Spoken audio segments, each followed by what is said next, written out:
বৈষম্যবিরোধী ছাত্র আন্দোলন প্রেস বিজ্ঞপ্তি 28 জুলাই 2024।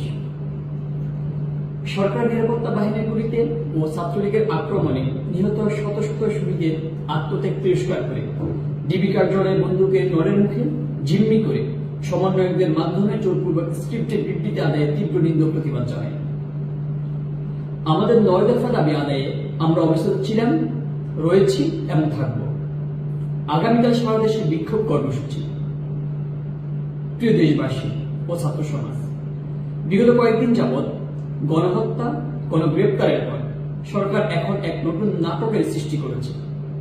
বৈষম্য বিরোধী ছাত্র আন্দোলনের সমন্বয়কদের তুলে নিয়ে ডিবি কার্যালয়ে জিম্মি করে অস্ত্রের মুখে স্ক্রিপ্টের বিবৃতি দিয়ে ছাত্র সমাজের 9 দফার কোনো তোয়াক্কা না করে সরকার চরম দৃষ্টতা প্রদর্শন করেছে।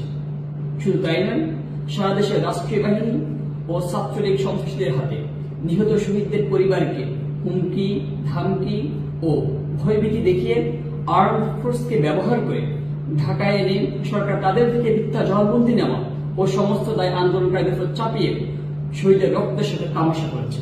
আমরা দ্ব্যর্থহীন ভাষায় বলতে চাই, জীবনের শেষ নিঃশ্বাস পর্যন্ত ছাত্র সমাজ শহীদের রক্তের সাথে বেইমানি করতে পারে না। প্রিয় দেশবাসী, আপনারা জানেন, দেশে কোটা সংস্কার আন্দোলনকে কেন্দ্র করে সরকার সাধারণ শিক্ষার্থীদের উপর নির্যাতনের স্টিম রোলার চালিয়ে যাচ্ছে।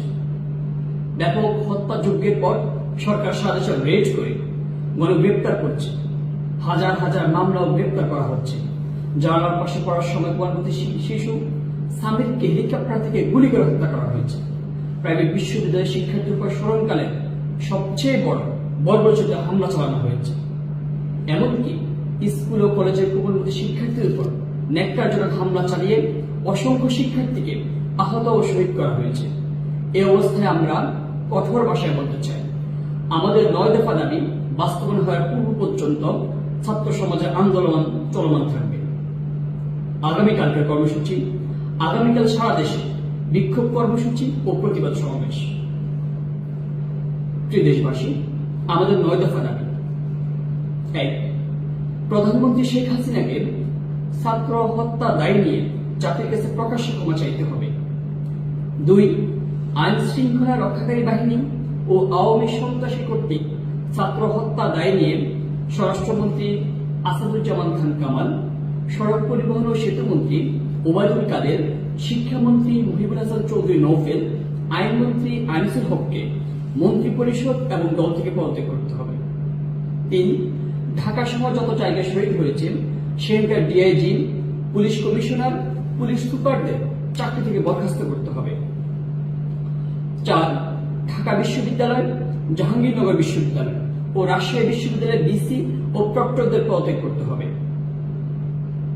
আর 5 নম্বরে বলেছি, যে পুলিশ সদস্যরা শিক্ষার্থীদের উপর গুলি করেছে, ছাত্রলীগ, যুবলীগ সহ যে সকল সন্ত্রাসীরা শিক্ষার্থীর উপর নৃশংস হামলা পরিচালনা করেছে এবং পরিচালনার নির্দেশ দিয়েছে, তাদেরকে আটক করে এবং হত্যা মামলা দায়ের করে দ্রুত সময়ের মধ্যে গ্রেপ্তার দেখাতে হবে।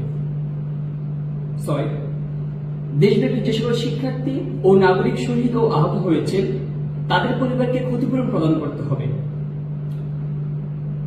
7. ঢাকা বিশ্ববিদ্যালয়, জাহাঙ্গীরনগর বিশ্ববিদ্যালয়, চট্টগ্রাম বিশ্ববিদ্যালয় ও রাজশাহী বিশ্ববিদ্যালয় সহ সকল শিক্ষা প্রতিষ্ঠানে ছাত্রলীগ নামক সন্ত্রাসী সংগঠন সহ সকল দলীয় ছাত্র রাজনীতি নিষিদ্ধ করে ছাত্র সংসদকে কার্যকর করতে হবে। আমাদের 8 নম্বর দাবি, অবিলম্বে সকল শিক্ষা প্রতিষ্ঠান ও হলসমূহ খুলে দিতে হবে।